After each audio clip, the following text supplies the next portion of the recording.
Montgomery Mayor Emery Falmer came to the meeting armed with two opinions from the Alabama Attorney General. The first says special elections, like the one needed to fill the seat left vacant by John Starr, must be held 45 days after the vacancy occurs. And the second opinion says the boundaries for the district are to be determined by last year's citywide redistricting plan, and not by the old District 8 lines. After hearing the opinions, the council voted unanimously for the December 14th election date. Then they split the vote but passed an ordinance designating polling places for the election. Still, the meeting was not without some fireworks. A new ordinance to appoint election officers came up and appeared to be the start of a whole new dispute when Councilman Donald Watkins blocked council consideration of the matter. After some debate over an attempt by the mayor to call a special meeting to consider the matter, the council recessed. And when the council members came back, Mr. Watkins moved to reconsider the ordinance, and it passed by a split vote. In other business, Councilman Mark Gilmore defended his absence from previous meetings to consider election questions, saying he was subpoenaed to federal court in a suit against the city. And Mayor Falmer offered a $2,500 reward for information leading to the conviction of anyone who may have been involved in starting a fire that destroyed much of a pre-Civil War mansion on Perry Street. The mayor said the money was put up by people concerned about historical preservation. Tom Foreman, WSFA TV News. 24 schools in Montgomery County have asbestos. Robert E. Lee High School has the most, more than 59,000 square feet. The school board's architect has floor plans drawn up for each site, indicating the work areas and completion schedules. We're talking about an excess of $2.5 million to either remove or encapsulate the material in the schools. We hope to be able to get enough contractors to bid on it so that during the months of June, July, and August of next summer, we could remove most of it, possibly all of it, depending on the availability of contractors. The Alabama Public School and College Authority has directed all schools to develop plans for removing asbestos by the fall of 1983. The Montgomery County school system is a year ahead of the authority's schedule. Gina Gregory, WSFA TV News. The Clemson Tigers, the defending national football champions, were placed on probation yesterday by the NCAA. The sanctions imposed against the Tigers include the elimination of television appearances for the 83 and 84 seasons, a prohibition on postseason bowl appearances this year and next year, and a reduction in football scholarships. A total of 20 fewer grants in aid, 10 each over the next 2 years. The NCAA says Clemson committed several serious violations from 1977 through this year, among them gifts to recruits, including cars, TV sets, and substantial sums of money, scholarships for relatives and friends of recruits, and payment of recruits' family phone bills. This afternoon, Clemson President Dr. Bill Atchley responded to the NCAA actions. 70% of the violations involved only 7 recruits over a 5-year period. Also, it's interesting to note that 40% of the violations involve people who are not employed by the university. And nearly 1/3 involve coaches who are no longer here at the university. I think to make sure that we've got a good organization as far as practice is concerned, and we cover everything that needs to be covered in well preparation, and be sure that we're at psychological and mental and physical and spiritual peak at 11:30 Saturday. That's the important thing, to get everybody ready to go at the right time, huh? That's right. The timing is very, very important. If we're ready to play today or Wednesday or Thursday, then the game doesn't start till Saturday.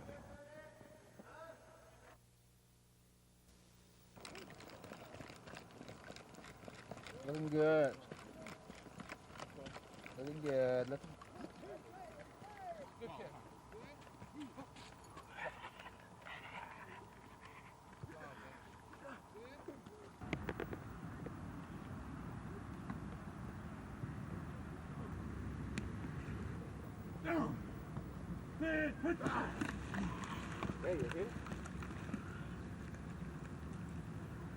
Everybody fired up, and they've been talking about it since last year, you know. Everybody wants you to win the Tuskegee game.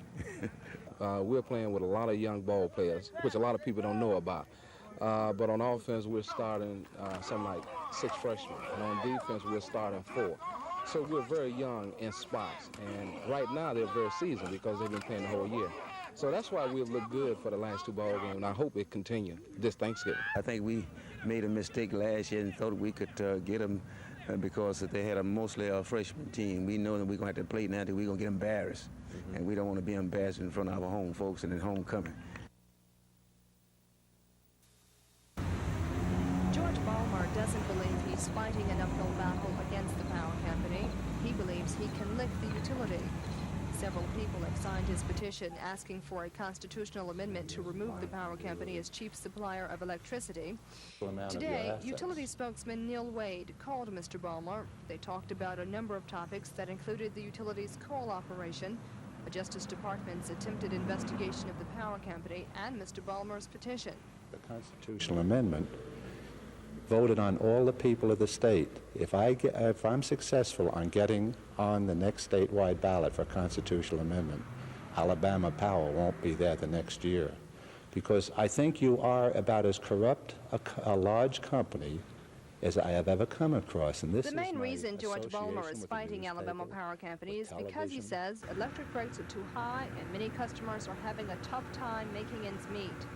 Power company officials say Mr. Ballmer's proposal appears to be unlawful. Kim Davis, WSFA TV News, Troy.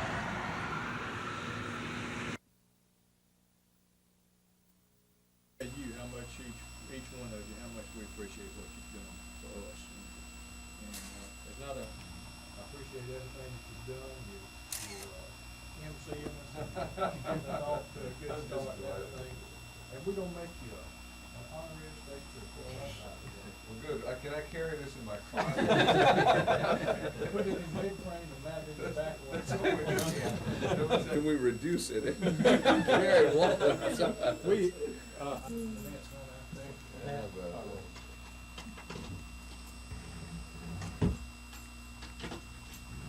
Parents, I'd like to give you this card back, and I'm just happy it wasn't a plaque, because when I showed it to that trooper out there on the road.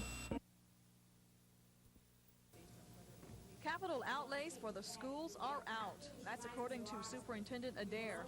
He says the Montgomery County school system is operating at 5% proration now, but any further cuts would mean losing personnel, and for now, he says, with careful planning, the system can continue to operate as is. We have not cut our program by 10%. We've simply cut it by approximately 5% because there's no way for us to get beyond that 5% and not get into utility bills, into transportation, into loss of personnel that are necessary in order to keep our schools accredited. Mr. Adair says he won't know what the future proration situation will be until early spring, after the new administration takes over. Gina Gregory, WSFA TV News.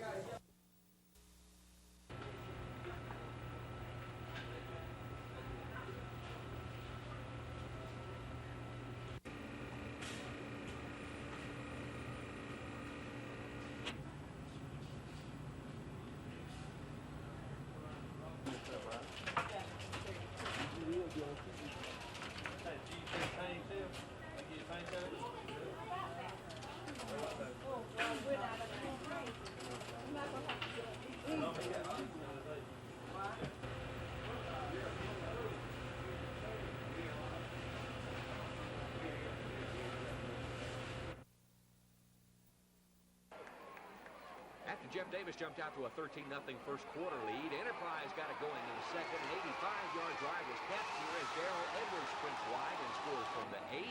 JD's lead was cut to 13-7. The flea flicker then backfires on Jeff Davis right before half. Mike Whitlock picks off the halfback pass as the ball's 38. Carlos Robinson then carries it over from the 4. The point after block 13 all at intermission. In the third, Wildcats go up 20-13. The score comes here. David Coffey hitting a wide open Bobby Phillips with a 7-yard pass. But that lead lasted only 12 seconds. After the kickoff, Pop Foley slides off tackle. Nobody touches it and nobody catches it. An 80-yard touchdown gallop. That ties the game at 20 going into the fourth. After an interception in midfield, the Wildcats march for the clincher. Coffey to Edwards on the screen. 18 yards and a fine effort to get into the end zone. Enterprise beats Jeff Davis 27-20. The Wildcats advance to the 4A semifinals. They host Viger this weekend. Rick Pons, WSFA TV Sports.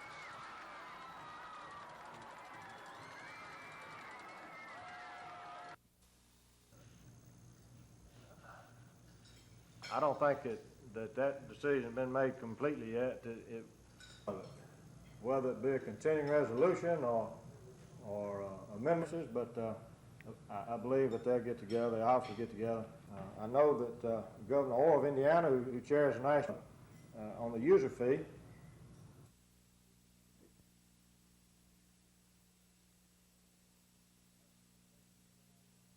American Association of State Highway and Transportation Officials have been meeting and still are meeting this week, and Secretary of Transportation spoke to that group yesterday and mentioned that Harper,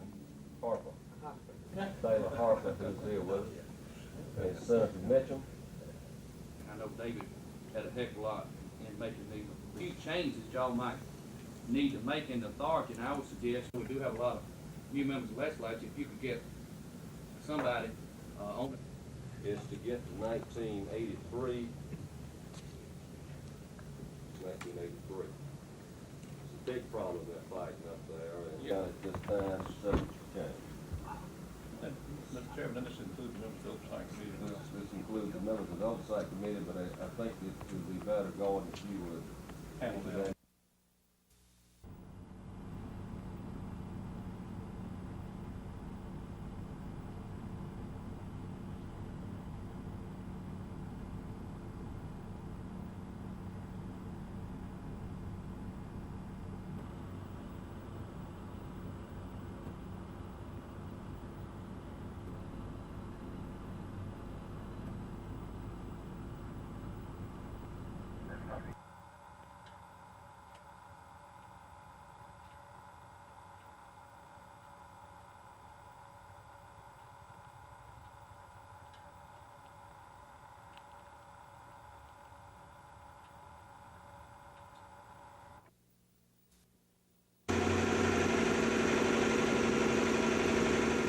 Business at Ballmer's Garage and Body Shop hasn't been very profitable lately. It was once a four-man operation, but now the owner, George Ballmer, handles most of the work by himself.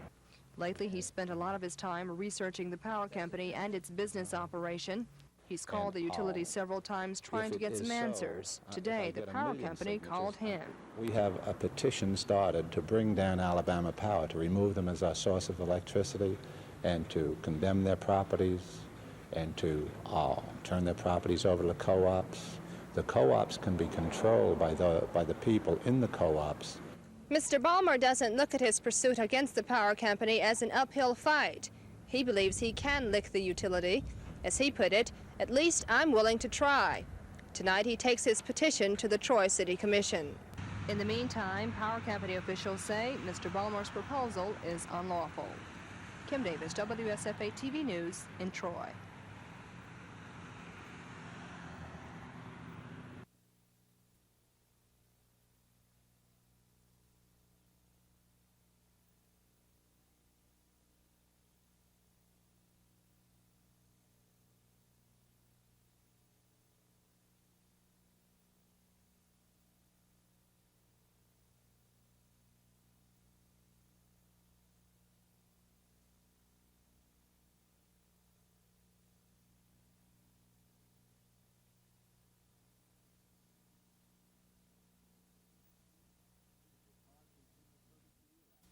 It's hard for the general public to realize the seriousness of the crisis on the farm when we are faced with a bountiful harvest such as we have had this year.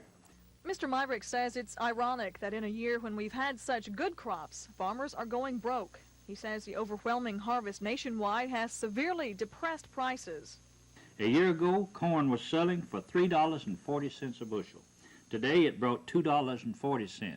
Soybean, the largest crop in Alabama with a record yield, sold for $7.10 per bushel 12 months ago, but only $5.65 today.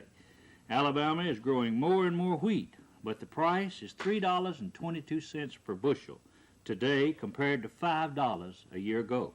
Mr. Myrick says the only bright spot is in livestock, where the hog market is 57 cents a pound compared to 40 cents last year. The solution, Mr. Myrick says, reduce the supply and get prices and profits up. Gina Gregory, WSFA TV News. According to the text of the letter obtained by TV 12 News, a meeting took place in Auburn this past Monday that included Auburn President Dr. Hanley Funderburk, Mr. Bamberg, the President of the Faculty Senate, Gordon Bond, the President of the Alumni Association, Sam Kirkland, and other faculty and student representatives.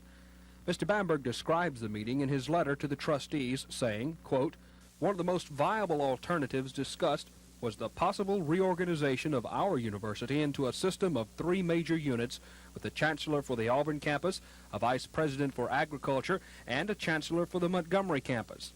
Mr. Bamberg says such a system would free the president to spend more time on statewide matters, including the legislature and alumni.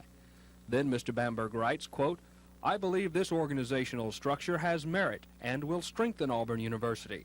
I have asked Dr. Funderburk to work with the faculty and student representatives to further refine the proposals." Many of those same people showed up at Dr. Funderburk's office this afternoon, reportedly to discuss the proposed reorganization. The participants would not comment about what was said. However, the chairman of the Faculty Senate, Gordon Bond, told me he believes the plan is without merit and said so at the meeting on Monday. Trustee Robert Harris of Decatur says the reorganization plan is nonsense and is what he called a transparent attempt to avoid coming to grips with the problems that plague Auburn University. The proposed reorganization could come up at next month's Board of Trustees meeting. Dennis Latham, WSFA TV News. County and the District Attorney's Office in Montgomery County, I want to present to Karen Sellers this morning this check. And I want to also call attention to under the law that he do so in order for them to receive the check. I just want to call the area of the domestic abuse program needs to support these agencies, and nothing is more important to us. Let us continue supporting them. It is something that will help them. It is a result of new Sellers and Chief Swindle and Joe Carlton. It's rather 93 cents, which is funds collected from the Lowndes, Elmore, and Ottawa counties and Montgomery counties. Under recent legislation that was passed, Joe Carlton is here. The entire time I've known her in the clerk's office, she's one of the few, if not the only, public official or public servant about whom I smile on your face. The way you carried yourself, it was reassuring and it was inspirational, and I thank you for that. More than and the way you've carried it on. There's none that public servant that I know of that is more diligent in carrying out the duties of her office than Polly.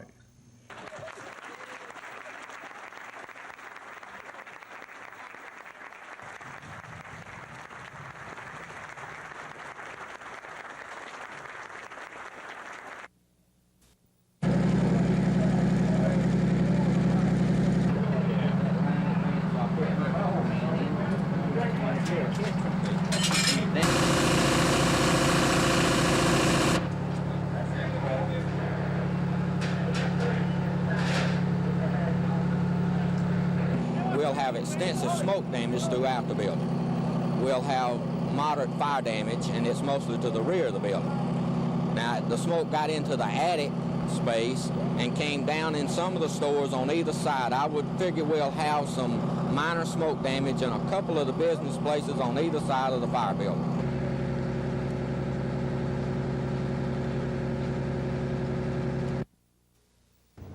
The federal indictments accuse the 12 men of defrauding the government by inflating the prices of bids and contracts awarded for mobile home setups.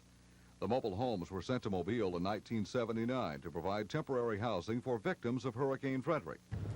U.S. Attorney John Bell says the indictments accuse the defendants of inflating bids and contracts, so kickbacks of between $500 and $600 for each setup could be paid to the former deputy director of the temporary housing program, Toofy Deep Jr. Mr. Deep and the former director of the housing program, Lee Kelo, and Ronnie Kirkland, along with William Fountain of East Bruton, were among the 8 who entered guilty pleas at today's arraignment. Among those who pleaded innocent was former State Senator Robert Glass of Theodore. Mr. Glass is charged with agreeing not to notify law enforcement authorities that Kelo and Deep were receiving kickbacks in return for Kelo's awarding of contracts to a company in which Glass has a financial interest. Sentencing for those who entered guilty pleas is scheduled for January, as well as trials for those who pleaded innocent. All in all, it was a busy day for Federal Judge Robert Varner. He also held arraignment for 11 current and former county commissioners indicted on fraud charges. The men are accused of accepting kickbacks in an alleged scheme with Dixie Concrete Pipe Company. The 11 are from Elmore, Coosa, and Clay counties. At today's arraignment, all 11 entered innocent pleas to charges contained in the 231-count indictment. And former Union Bank Vice President Charles Batchelor was back in court today to change his earlier innocent plea. Mr. Batchelor pleaded guilty to reduced charges contained in a 17-count indictment accusing him of making false statements on loan documents and embezzlement. Matt Carmack, WSFA TV News at the Federal Courthouse. Maybe a vital Mr. Myrick says farmers face a crisis today that's reached epidemic proportions. Alabama. He says if farmers are forced to continue selling crops at depressed prices, they'll go out of business. Here are some examples. A year ago, corn was selling for $3.40 a bushel. Today, it brought $2.40. Soybeans sold for $7.10 a bushel 12 months ago, but only $5.65 today. And the price of wheat last year was $5 per bushel, compared to $3.32 today. About the only bright spot in in livestock, where the hog market is 57 cents per pound compared to 40 cents last year. Cattle are selling at about the same money as last year. Poultry producers, too, are on the brink of disaster, with one major producer, Spring Valley Farms in Oxford, recently filing bankruptcy. Poultrymen are receiving less for their broilers today than they did 20 years ago. Mr. Myrick says farmers across Alabama will have a chance to talk about their problems with state officials next month, December 14th in Montgomery, during a statewide farm crisis meeting. Gina Gregory, WSFA TV News. The complex offshore oil lease investment program included $150 million for school construction programs. $45 million of that was set aside for kindergarten through 12th grade levels, but reaching the $45 million mark was based on earning interest.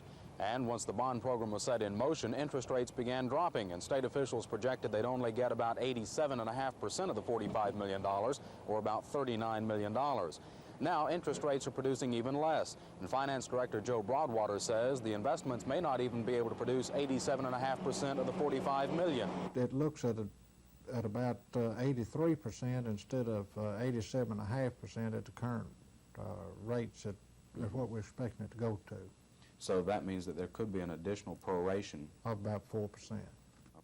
The Public School and College Authority, with its release today, pledged the full $39 million, even though it's expected only $31 to $32 million may be available. The rate of drawdown and things of this nature also affect this, so the longer it can stay, even at a lower rate, you can make up some of this. We've been able to make up some of it by delaying in releasing the money. Prior to his departure as finance director, Rex Rayner notified all schools having received or expecting to receive some of this oil money not to start spending it. The memo told the school officials to wait. Hopefully we'll be able to give them within the next 2 to 3 weeks, we'll be able to notify them definitely as to whether we're going to have to prorate it more or whether we're going with the 87.5%. Not only is the $45 million set aside for K through 12 in line for possible proration, but so is $22 million set aside for capital improvements in higher education and $8 million set aside for improvements in the technical and junior college levels. Chris Grimshaw, WSFA TV News at the Capitol.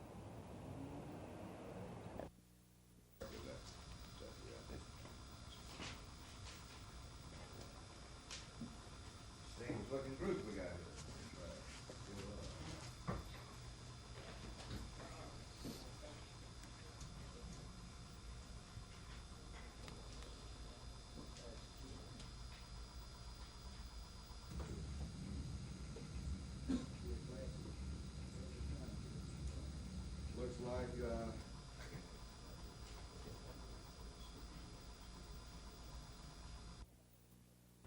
For the first time in several years, Alabama enters their annual showdown with Auburn without an SEC or national championship riding on the outcome of the game. It's a new experience for the Crimson Tide, but that takes nothing away from the fact that they still want to beat Auburn. I think the Alabama-Auburn game will always be a big deal, a big blowout for both teams. I don't think the record any year had anything to do with it, really. I think it's that type of rivalry, and I'm really glad it is. This is Auburn week, and this has been a traditional rivalry ball game. So no matter what, we're gonna have to win this ball game. And what we've done last 10 weeks is there's nothing we can do about it. We're all trying to put everything behind us that happened this year, and going in the Auburn game. It's a big game. It's the Iron Bowl. It's the State Bowl, and I have a lot of friends down there, and from South Alabama. That's Auburn part of the country, and have a lot of friends back home, so it's a big rival, regardless of what you're playing for, it's always a big game. And we know that Auburn's got a great team, and they move the ball well and play great on defense, and they're 7-3, better than they have been in a while, and Coach Dye's doing a great job over there, and we know they're going to be a tough team to beat, so I think that we realize that, and they're not like before, and we're not going to beat them just because we're Alabama anymore. Now we got to beat them just because it's us, not our Alabama name anymore. In order for Alabama to beat Auburn for the 10th straight time, the Crimson Tide realizes it will take their best effort of the season. More on that tonight at 10. Reporting from Tuscaloosa, Rick Pons, WSFA TV Sports. It doesn't take much to convince Alabama that Auburn is a much improved football team this year. At 7-3, the Tigers have raised some eyebrows at the capstone. Well, I think they've improved every week. I think they've been a very sound football team. And they have a lot more football players than they had in the last couple of years. And they have an ideal personnel, I think, for the wishbone offense. And, of course, they do an excellent job defensively. They're a hard-nosed football team defensively. Are you surprised that they are 7-3 at this point of the year? No, I'm not surprised at all. We looked at the schedule, and they won some games that we didn't win, of course, but I'm not surprised at all. I think they've done an excellent job of coaching and they're good players. You just have to be aware of what they can do and how they've done it all season, because they have surprised some teams going into the big games this season. They surprised Georgia, and I guess we more or less don't want to be caught that way. This year they really control the ball. They've moved the ball on everybody they play. And I think Campbell stepping in is probably the major factor. He's really done a good job. He throws the ball. He makes our option go. He gets the ball in the corners. He executes well, and I believe he's filled in that one gap that they needed last year for the leadership role and really to move the team. 2 more streaks are at stake Saturday in this season of ending streaks against Alabama.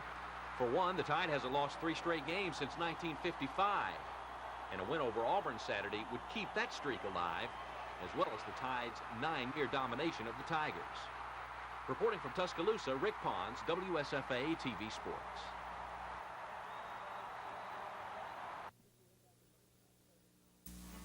Let's begin back in 1979. Herschel's last year in high school, 3,200 yards as a senior, over 6,000 in 3 years. Not bad. Then on a hard clay track, the man ran a 9.6 100-yard dash. To top it off, while warming up, he easily broke the state shot put record. It still stands. Right away, one knew this man was different. As a freshman, Herschel Walker awakened the country, breaking the freshman rushing record of Tony Dorsett, 1,616 yards. He led Georgia to a national championship and was 3rd in voting for the Heisman. As a sophomore, 1,891 yards and more records, this time 2nd in voting for the Heisman. Now as a junior, leading the country Division II football in rushing with 1,590 yards, still 1 game to go. So the question is, will he win the Heisman as a junior? Remember, of the 47 previous winners, only 6 were juniors, only 1 of them repeated, Archie Griffin, Ohio State. So can Herschel win the Heisman? I can't say I deserve it, because there's a lot of other people that can say the same, and then we'll get in debate and who's right and who's wrong. I think my ability most speaks for itself. I really don't think I played bad, and I really can't say I played superb.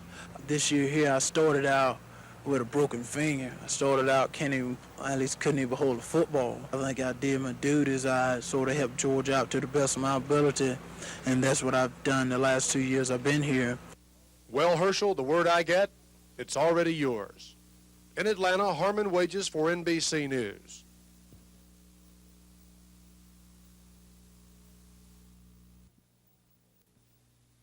Augustina and Peter Vishenko haven't seen all their children in more than 4 years. All this time, the Vishenkos and 2 of their children have been squirreled away in one tiny room at the American Embassy in Moscow. They want to leave the country to find religious freedom, but the Soviet government won't let them. Apparently, because Augustina's health is failing, the government is allowing their 11 other children and a daughter-in-law to come to Moscow to visit. Jane Drake of the Society of Americans for the Vishenkos' Emigration says the children will travel 2,000 miles from Siberia to see their parents. They've spent almost all of their money. They've sold their cow, they've sold almost everything they owned in the world, including their clothing, and they have bought 12 tickets to go to Moscow. The long-awaited reunion is supposed to come off next week, but Ms. Drake says the American government is throwing a wrench into the works.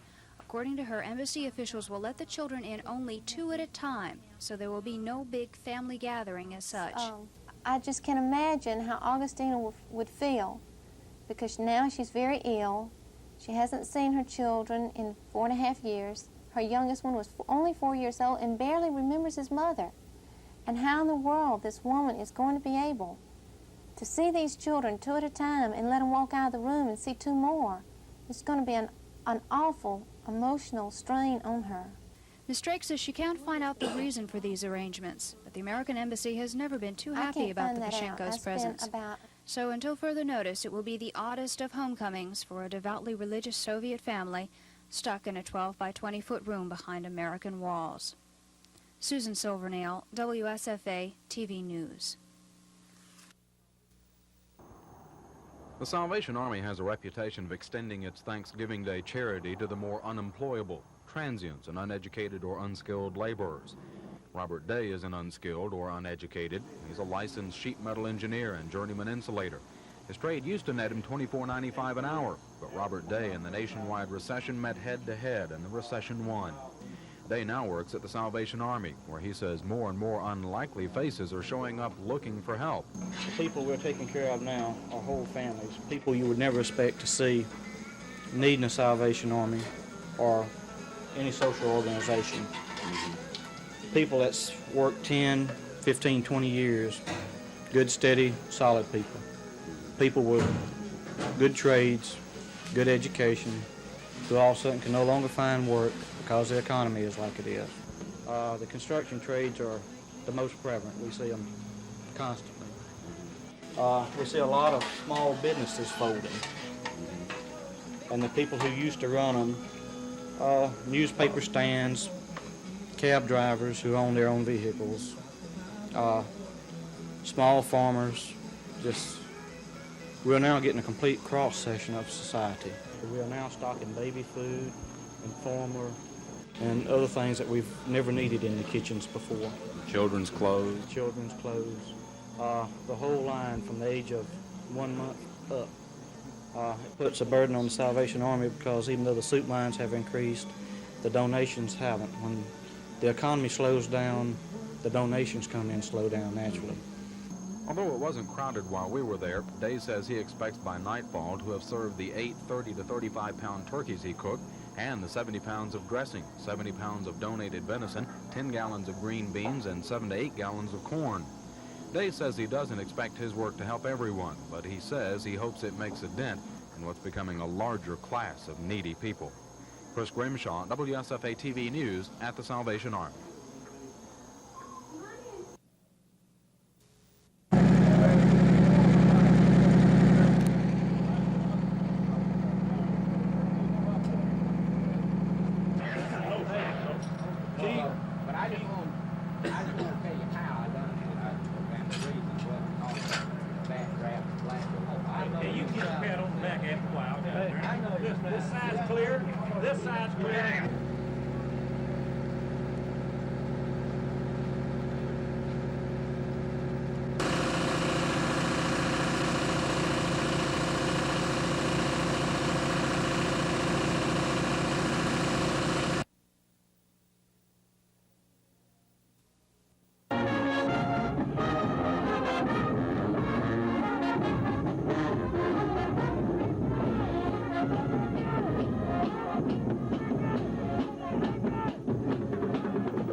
It was the Hornets drawing first blood in the early going. They marched 51 yards for a field goal. Adi Nodahar nails it through the uprights from 45 yards out. 3-0 Bama State, 8:59 left in the first.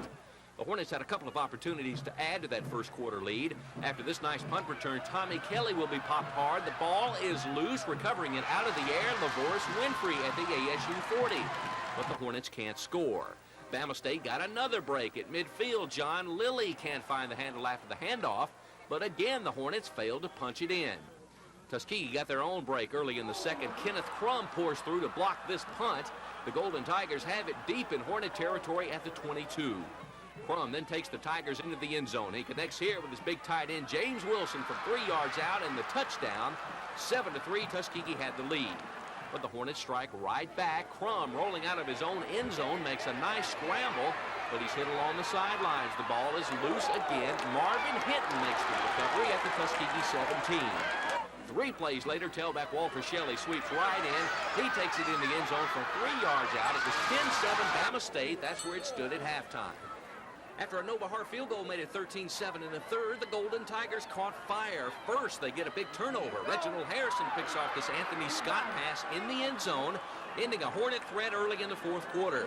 Tuskegee then drove it the length of the field. With a 3rd and goal at the Hornets 21, Austin Mealy scrambles right. He finds Dale Holmes in the end zone. A nice catch. And just like that, the Golden Tigers have the lead, 14-13, 11-17 left.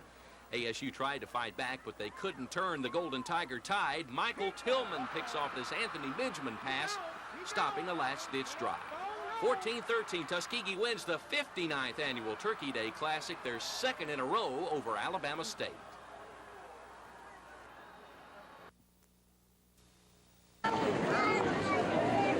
These bargain-hungry shoppers came by the hundreds to look, try on, and spend.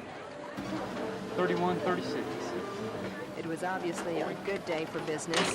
Gaper store manager Neil Doblin says a record number of shoppers filled the department store today. He expects a steady flow of traffic from now until Christmas. This is just the start of a tremendous 5 weeks of business. And while it appeared most shoppers charged their purchases, several paid cash. Nearly all say they're on a budget this year. I'm probably watching a little bit more this year than I do other years. Things seem to be going up, and the paychecks don't seem to be going up that much. I've sort of budgeted about 100 or so to spend, and I thought if I could catch some of those sales, I might necessarily save a few pennies. So. The after-Thanksgiving clearance sales have traditionally attracted a crowd of early Christmas shoppers. Most come early, stay nearly all day, and brave the long lines. Why? Because I'm as big a fool as the rest of the people here. This year, some store managers say shoppers are buying the popular, more expensive gifts like video games and recorders. Prices for the video equipment range from $9 to $1,400. Store manager Fred Petty says business is good. Good, it's booming now. Are you surprised? Not really, not with the products that we have here. It's really supposed to take off now, and it really is. In fact, we're running out of things to sell. That may be surprising, but good news for an economy most experts say is in a recession. Kim Davis, WSFA TV News.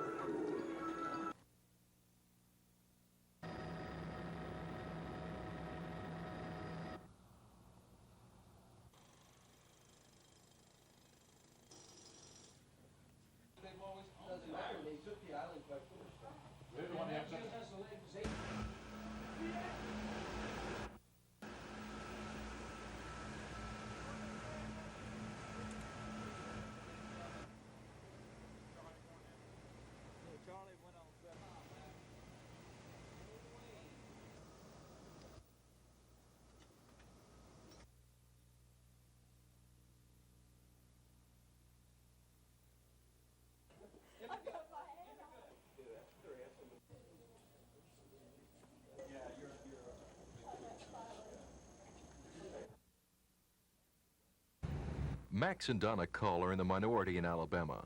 They use safety seats for their 14-month-old twins, Stephen and Virginia. The Auburn couple says even if there weren't a law requiring safety seats, they'd use them. Max says crash safety tests convinced him to use the seats. People gave us several reasons why they weren't using the child restraining seats today. They said they were down visiting relatives and grandpa and grandma wanted to hold the child. 2, the child wouldn't stay in the seats. Or number 3, they simply didn't have the money to buy the seats.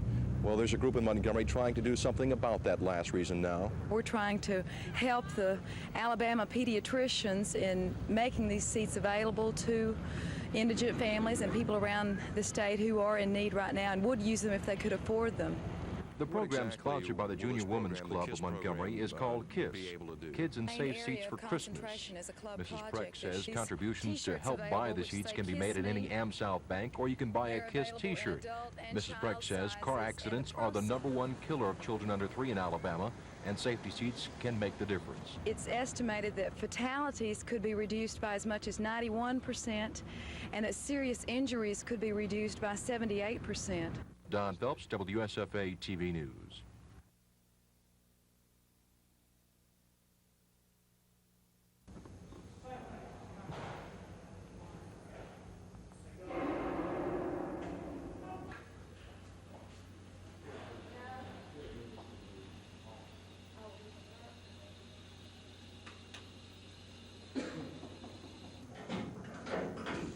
You know, that wouldn't trip when that transformer blew up out there. Bass tried to trip it off and couldn't make it trip.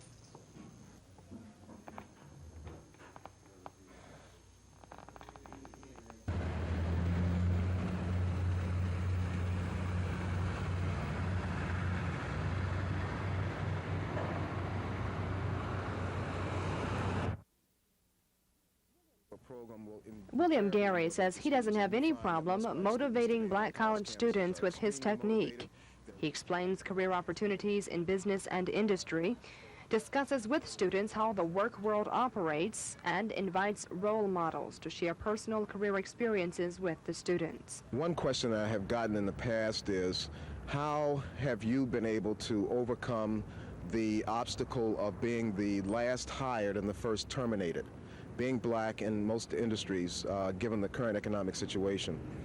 Is that predominantly a situation that's unique to blacks? My response to that is that if you are a performer and you have excellent performance, then that transcends, for an example, whether or not you're the first to be let go. So performance is a key issue. Companies now are looking to retain key achievers. That in and of itself transcends whether or not you're black, white, or sexual persuasions or what have you. Mr. Gary is visiting Alabama State to gather information for a program called Youth Motivation Task Force, sponsored by the National Alliance of Business. Officials at ASU are interested in setting up the program on campus in February. Mr. Gary plans to visit other black college campuses in Alabama to spread what he calls his successful motivation message. Kim Davis, WSFA TV News.